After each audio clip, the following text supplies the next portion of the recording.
बचपन में यतीम हो गई थी। ना उस बेचारी के पास शादी से पहले कोई घर था और ना ही अब तलाक के बाद कोई होगा।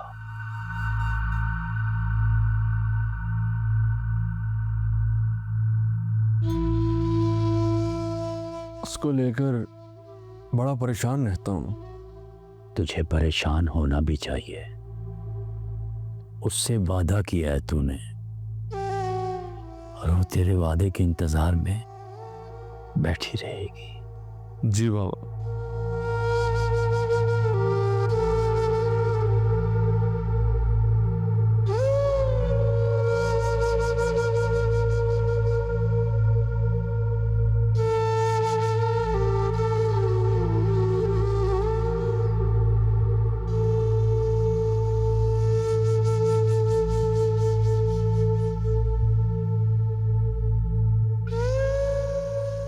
अल्लाह खैर करेगा बेटा, अल्लाह खैर करेगा। तू परेशान ना हो।